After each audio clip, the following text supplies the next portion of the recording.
Republic ಕನ್ನಡದ ವಿಶೇಷ ಕಾರ್ಯಕ್ರಮಕ್ಕೆ ಸ್ವಾಗತ. ನಾನು ಸ್ಮಿತಾ ರಂಗನಾಥ್. ಇವತ್ತಿನ ಕಾರ್ಯಕ್ರಮದ ವಿಶೇಷ ಅತಿಥಿಗಳು ವೀಣಾ ಕಾಶಪ್ಪನವರವರು. ನಮಸ್ಕಾರ, ಕಾರ್ಯಕ್ರಮಕ್ಕೆ ಸ್ವಾಗತ ಮೇಡಮ್. ನಮಸ್ತೆ. ಗೃಹಲಕ್ಷ್ಮಿ ಯೋಜನೆ ಈ ಪಂಚ ಗ್ಯಾರಂಟಿಗಳ ಪೈಕಿ ಅತ್ಯಂತ ಪಾಪ್ಯುಲರ್, ಹಾಗೆ ಜನರು ಕೂಡ ಬಹಳ ಸ್ವಾಗತಿಸಿದಂತಹ ಯೋಜನೆ. ಆದ್ರೆ ಇದರಲ್ಲೇನೆ ಹಣ ದುರುಪಯೋಗ ಆಗಿದೆ. 2 ತಿಂಗಳ 5,000 ಕೋಟಿ ರೂಪಾಯಿ ಗುಳುಂ ಮಾಡಿದೆ ಕಾಂಗ್ರೆಸ್ ಸರ್ಕಾರ ಅನ್ನೋ ಆರೋಪ ಬಿಜೆಪಿ ಕಡೆಯದು. ನಿಮ್ಮ ಮೊದಲ ಪ್ರತಿಕ್ರಿಯೆ? ಖಂಡಿತವಾಗ್ಲೂ ನಾನು ಇದನ್ನ ಅಲ್ಲಗಳಿತೀನಿ. ಯಾಕಂತಂದ್ರೆ ಇದು ಹಣ ದುರುಪಯೋಗ ಆಗಿದೆ ಅಂತ ಅನ್ನೋದು ಸುಳ್ಳು. ಇದು ನಾವು ಹಾಗಾದ್ರೆ ಬೇರೆದು ರೀತಿಯಲ್ಲಿ ನಾವು ಇವತ್ತು ಬ್ಲೇಮ್ ಮಾಡಬಹುದಲ್ಲ ಕೇಂದ್ರ ಸರ್ಕಾರದ ಮೇಲೆ. ಬಿಹಾರಲ್ಲಿ ಚುನಾವಣೆ ನಡೀತು, ಪ್ರತಿಯೊಬ್ಬ ಮಹಿಳೆಯ ಅಕೌಂಟ್ಗೆ 10,000 ರೂಪಾಯಿಗಳನ್ನ ಹಾಕಿದ್ರು. ಹಾಗಾದ್ರೆ ಅದನ್ನು ಕೂಡ ನಮ್ಮ ಕರ್ನಾಟಕಕ್ಕೆ ನೀಡಬೇಕಾದಂತ ಒಂದು ತೆರಿಗೆ ಹಣದಲ್ಲಿ ದುರ್ಬಳಕೆ ಆಗಿದೆ ಅಂತ ಹೇಳ್ಬೋದಲ್ಲ. ನಮ್ಮ ಕರ್ನಾಟಕಕ್ಕೆ ನೀಡಬೇಕಾದಂತ ಯೋಜನೆಗಳಲ್ಲಿ ಅನುದಾನವನ್ನ ಏನು ಅನೌನ್ಸ್ ಮಾಡಿದ್ರು ಅದು ನೀಡುವಲ್ಲಿ ಕೇಂದ್ರ ಸರ್ಕಾರ ವಿಫಲ ಆಗಿದೆ. ಆ ಹಣ ಅಲ್ಲಿ ದುರ್ಬಳಕೆ ಆಗಿದೆ ಅಂತ ಹೇಳ್ಬೋದಲ್ಲ. ಇದೆಲ್ಲವೂ ಕೂಡ ಅಲ್ಗಳೆಯುವಂತದ್ದೇ. ಯಾವುದು ಕೂಡ ಇದು ನಿಜ ಅಲ್ಲ, ಸತ್ಯಕ್ಕೆ ದೂರವಾದದ್ದು ಅಂತ ಹೇಳೋದಕ್ಕೆ ಬಯಸ್ತೀನಿ. ಬಟ್ ಬಿಜೆಪಿಯ ಶಾಸಕರಾದ ಮಹೇಶ್ ತೆಂಗಿನಕಾಯಿ ಅವರು ಆರ್ಟಿಐನಿಂದ ಮಾಹಿತಿ ತೆಗೆಸಿ ಹೇಳ್ತಾರೆ, ಫೆಬ್ರವರಿ ಹಾಗೆ ಮಾರ್ಚ್ 2 ತಿಂಗಳ ಹಣವನ್ನ ಕೊಟ್ಟೇ ಇಲ್ಲ. ಆದ್ರೆ ಸದನದಲ್ಲಿ ಉತ್ತರ ಕೊಡೋ ಸಂದರ್ಭದಲ್ಲಿ ಸಚಿವೆ ಲಕ್ಷ್ಮೀ ಹೆಬ್ಬಾಳ್ಕರ್ ಅವರು ಆಗಸ್ಟ್ ವರೆಗೂ ಪ್ರತಿ ತಿಂಗಳ 2,000 ರೂಪಾಯಿ ಏನಿದೆ ಅದನ್ನ ಕ್ಲಿಯರ್ ಮಾಡಿದ್ದೀವಿ ಅಂತ ಹೇಳಿ, ಈಗ ಆರ್ಟಿಐ ಮೂಲಕ ಒಂದು ಮಾಹಿತಿ, ಸಚಿವೆ ಹೇಳ್ತಿರೋದು ಒಂದು ಮಾಹಿತಿ, ಎರಡರಲ್ಲಿ ಯಾವ್ದು ನಂಬಬೇಕು ಅನ್ನೋ ಗೊಂದಲ. ಈಗ ನೋಡಿ, ಏನೋ ಒಂದು ಅಚಾತುರ್ಯದಿಂದ ಹೇಳಿದ್ದೀನಿ ಅಂತ ಹೇಳಿ ಅವ್ರ ಹೇಳಿಕೆಯನ್ನು ಕೊಟ್ಟಿದ್ದಾರೆ. ಅದಕ್ಕೆ ವಿಷಾದ ಕೂಡ ವ್ಯಕ್ತಪಡಿಸಿದ್ದಾರೆ. ಇವತ್ತು ಅವ್ರಿಗೆ ಏನ್ ಇನ್ಫಾರ್ಮೇಶನ್ ಬೇಕಾಗಿತ್ತು ಅದನ್ನೆಲ್ಲವನ್ನ ತಗೊಂಡು ಇವತ್ತು ಸದನದಲ್ಲಿ ವಿಷಾದ ವ್ಯಕ್ತಪಡಿಸಿದ ಮೇಲೆ ನಾವು ಇವರಂಗೆ ಹೇಳಿಕೆಗಳನ್ನ ಕೊಟ್ಟು ನಾವು ಪ್ರಾಮಿಸ್ಗಳನ್ನ ನಾರಿ ಶಕ್ತಿ ಅಂತ ಕೊಟ್ರು, ಬೇಟಿ ಪಡಾವೋ ಬೇಟಿ ಬಚಾವೋ ಅಂತ ಕೊಟ್ರು, ಎಲ್ಲವೂ ಬರೀ ಸ್ಲೋಗನ್ಗೆ ಸೀಮಿತ ಹೊರತು ಇವತ್ತು ಯಾವುದೂ ಕೂಡ ಕಾರ್ಯಾಚರಣೆಗೆ ಕಾರ್ಯರೂಪಕ್ಕೆ ಬರ್ತಾ ಇಲ್ಲ.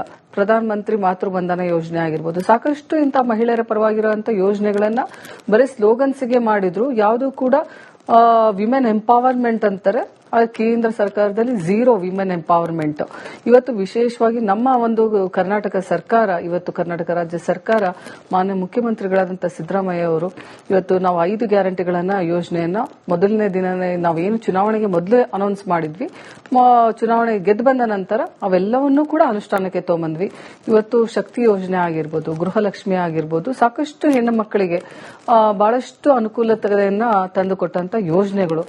ಇವೆಲ್ಲವೂ ಕೂಡ ಇವತ್ತು ಆರ್ಥಿಕವಾಗಿ ಮಹಿಳೆಯರು ಸಬಲೀಕರಣಗೊಳ್ಳಬೇಕು ಅಂತಂದ್ರೆ ಇವತ್ತು 2,000 ರೂಪಾಯಿಯನ್ನು ನೀಡ್ತಾ ಇದ್ದಾರೆ. ಇವತ್ತು ಗೃಹಲಕ್ಷ್ಮಿ ಸಾಕಷ್ಟು ಮನೆಗಳಲ್ಲಿ ಉದ್ಯೋಗವನ್ನ ಕಂಡುಕೊಂಡಿದ್ದಾರೆ, ಮಕ್ಕಳ ಶಿಕ್ಷಣಕ್ಕೆ ಉಪಯೋಗಿಸ್ತಾ ಇದ್ದಾರೆ. ಮನೆಯಲ್ಲಿ ಹೆಣ್ಣು ಮಕ್ಕಳು ಇವತ್ತು ಏನೋ ಒಂದು ಇಡೀ ಮನೆ ಒಂದು ಕುಟುಂಬಕ್ಕೆ ಯಾವುದೋ ಒಂದು ಉಪಕರಣವನ್ನ ತಗೋಬೇಕು ಅಂತ ಹೇಳ್ತಾರೆ, ಅದನ್ನ ತಗೊಳೋದಾಗಿರ್ಬೋದು. ಸಾಕಷ್ಟು ಹೆಣ್ಣು ಮಕ್ಕಳಿಗೆ ಬಂಗಾರ ಅಂದ್ರೆ ಒಂದು ಕನಸಿನ ಒಂದು ಮಾತಾಗಿರುತ್ತೆ, ಅದನ್ನ ತಗೊಳೋದಾಗಿರ್ಬೋದು, ಹಣವನ್ನ ಕೂಡಿಟ್ಕೊಂಡು.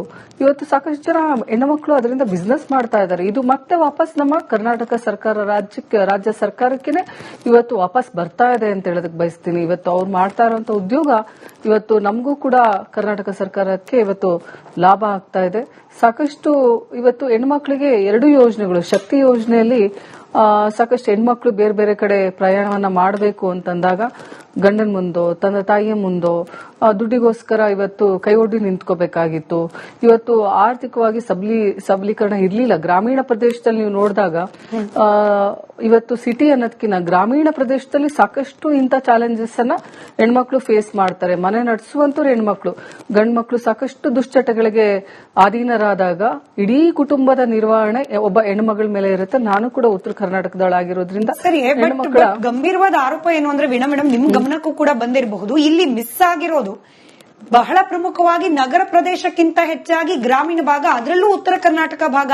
ಇದೇ ಬಿಜೆಪಿ ನಾಯಕರು ತೆಗೆದಿರುವ ಆರ್ಟಿಐ ಮಾಹಿತಿಯ ಪ್ರಕಾರ ಧಾರವಾಡ ಆಗಿರಬಹುದು ಅಥವಾ ಗದಗ ಆಗಿರಬಹುದು, ಬಾಗಲಕೋಟೆ ಆಗಿರಬಹುದು, ಈ ರೀತಿಯಾದ ಜಿಲ್ಲೆಗಳಿಗೆ 10ಕ್ಕೂ ಹೆಚ್ಚು, ಚಿತ್ರದುರ್ಗ ಕೂಡ, ಹೀಗೆ 10ಕ್ಕೂ ಹೆಚ್ಚು ಜಿಲ್ಲೆಗಳು ಮಧ್ಯ ಕರ್ನಾಟಕ, ಉತ್ತರ ಕರ್ನಾಟಕ ಜಿಲ್ಲೆಗಳಲ್ಲೇನೆ 2 ತಿಂಗಳು ದುಡ್ಡು ಹೋಗೇ ಇಲ್ಲ.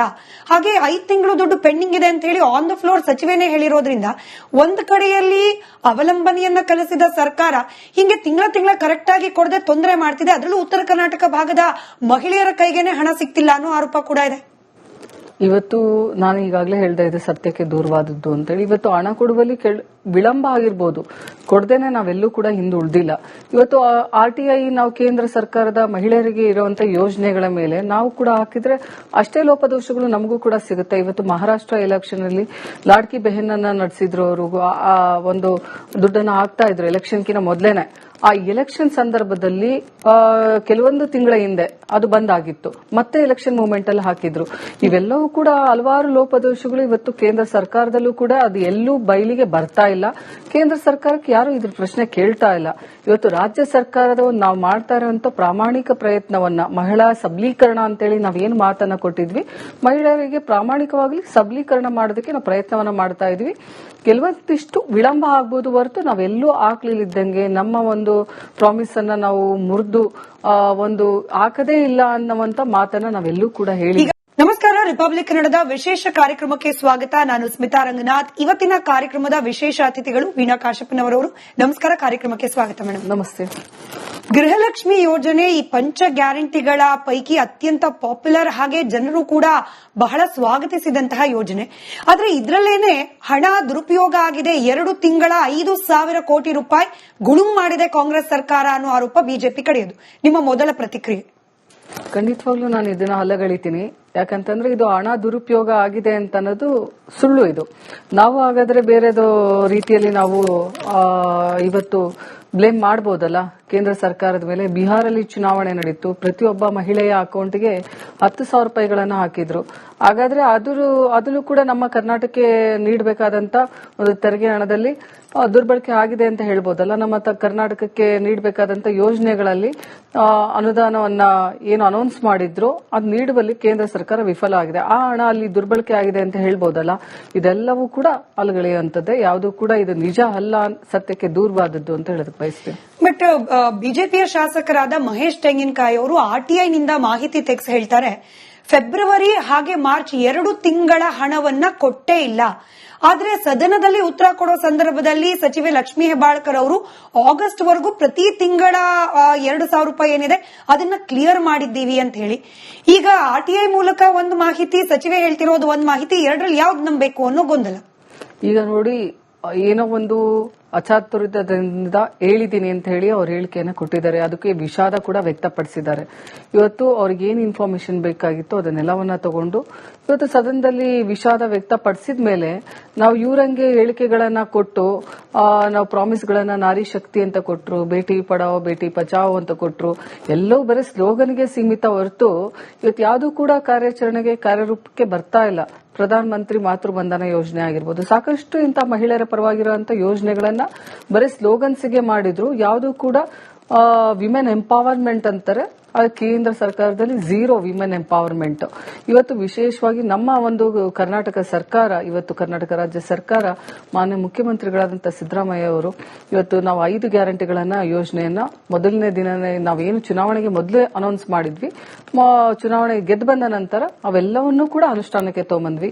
ಇವತ್ತು ಶಕ್ತಿ ಯೋಜನೆ ಆಗಿರ್ಬೋದು, ಗೃಹಲಕ್ಷ್ಮಿ ಆಗಿರ್ಬೋದು, ಸಾಕಷ್ಟು ಹೆಣ್ಣು ಮಕ್ಕಳಿಗೆ ಬಹಳಷ್ಟು ಅನುಕೂಲತೆಗಳನ್ನ ತಂದುಕೊಟ್ಟಂತ ಯೋಜನೆಗಳು.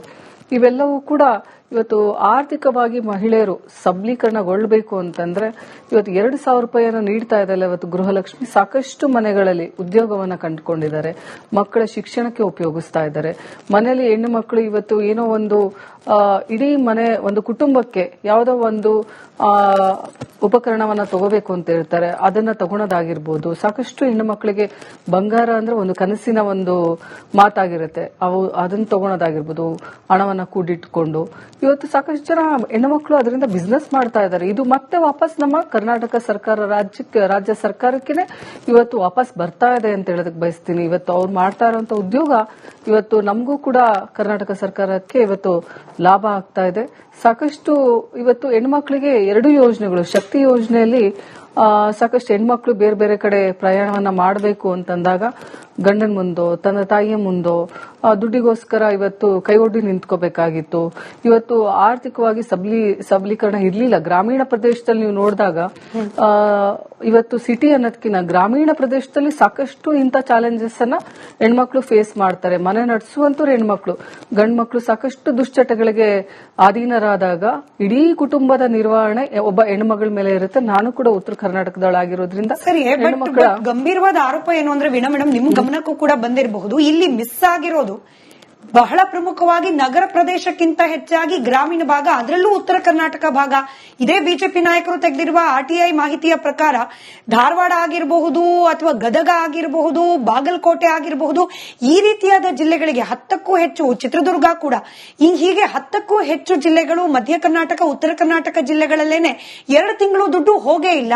ಹಾಗೆ 5 ತಿಂಗಳು ದುಡ್ಡು ಪೆಂಡಿಂಗ್ ಇದೆ ಅಂತ ಹೇಳಿ ಆನ್ ದ ಫ್ಲೋರ್ ಸಚಿವೇನೆ ಹೇಳಿರೋದ್ರಿಂದ ಒಂದು ಕಡೆಯಲ್ಲಿ ಅವಲಂಬನೆಯನ್ನ ಕಲಿಸಿದ ಸರ್ಕಾರ ಹಿಂಗೆ ತಿಂಗಳ ಕರೆಕ್ಟ್ ಆಗಿ ಕೊಡದೆ ತೊಂದರೆ ಮಾಡ್ತಿದೆ. ಅದರಲ್ಲೂ ಉತ್ತರ ಕರ್ನಾಟಕ ಭಾಗದ ಮಹಿಳೆಯರ ಕೈಗೇನೆ ಹಣ ಸಿಗ್ತಿಲ್ಲ ಅನ್ನೋ ಆರೋಪ ಕೂಡ ಇದೆ.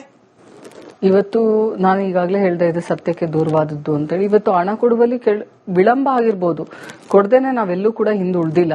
ಇವತ್ತು ಆರ್ಟಿಐ ನಾವು ಕೇಂದ್ರ ಸರ್ಕಾರದ ಮಹಿಳೆಯರಿಗೆ ಇರುವಂತಹ ಯೋಜನೆಗಳ ಮೇಲೆ ನಾವು ಕೂಡ ಹಾಕಿದ್ರೆ ಅಷ್ಟೇ ಲೋಪದೋಷಗಳು ನಮಗೂ ಕೂಡ ಸಿಗುತ್ತೆ. ಇವತ್ತು ಮಹಾರಾಷ್ಟ್ರ ಎಲೆಕ್ಷನ್ ಅಲ್ಲಿ ಲಾಡ್ಕಿ ಬೆಹನ್ ಅನ್ನ ನಡೆಸಿದ್ರು, ಅವರು ಒಂದು ದುಡ್ಡನ್ನ ಹಾಕ್ತಾ ಇದ್ರು ಎಲೆಕ್ಷನ್ಕಿಂತ ಮೊದಲೇನೆ. ಆ ಎಲೆಕ್ಷನ್ ಸಂದರ್ಭದಲ್ಲಿ ಕೆಲವೊಂದು ತಿಂಗಳ ಹಿಂದೆ ಅದು ಬಂದ್ ಆಗಿತ್ತು, ಮತ್ತೆ ಎಲೆಕ್ಷನ್ ಮೂವ್ಮೆಂಟ್ ಅಲ್ಲಿ ಹಾಕಿದ್ರು. ಇವೆಲ್ಲವೂ ಕೂಡ ಹಲವಾರು ಲೋಪದೋಷಗಳು ಇವತ್ತು ಕೇಂದ್ರ ಸರ್ಕಾರದಲ್ಲೂ ಕೂಡ ಅದು ಎಲ್ಲೂ ಬಯಲಿಗೆ ಬರ್ತಾ ಇಲ್ಲ. ಕೇಂದ್ರ ಸರ್ಕಾರಕ್ಕೆ ಯಾರು ಇದ್ರ ಪ್ರಶ್ನೆ ಕೇಳ್ತಾ ಇಲ್ಲ. ಇವತ್ತು ರಾಜ್ಯ ಸರ್ಕಾರದ ನಾವು ಮಾಡ್ತಾ ಇರುವಂತ ಪ್ರಾಮಾಣಿಕ ಪ್ರಯತ್ನವನ್ನ, ಮಹಿಳಾ ಸಬಲೀಕರಣ ಅಂತೇಳಿ ನಾವೇನು ಮಾತನ್ನ ಕೊಟ್ಟಿದ್ವಿ, ಮಹಿಳೆಯರಿಗೆ ಪ್ರಾಮಾಣಿಕವಾಗಿ ಸಬಲೀಕರಣ ಮಾಡೋದಕ್ಕೆ ನಾವು ಪ್ರಯತ್ನವನ್ನ ಮಾಡ್ತಾ ಇದ್ವಿ. ಕೆಲವೊಂದಿಷ್ಟು ವಿಳಂಬ ಆಗ್ಬೋದು ಹೊರತು ನಾವೆಲ್ಲೂ ಆಗ್ಲಿಲ್ಲದಂಗೆ ನಮ್ಮ ಒಂದು ಪ್ರಾಮಿಸ್ ಅನ್ನ ನಾವು ಮುರಿದು ಒಂದು ಹಾಕದೇ ಇಲ್ಲ ಅನ್ನುವಂತ ಮಾತನ್ನ ನಾವೆಲ್ಲೂ ಕೂಡ ಹೇಳಿ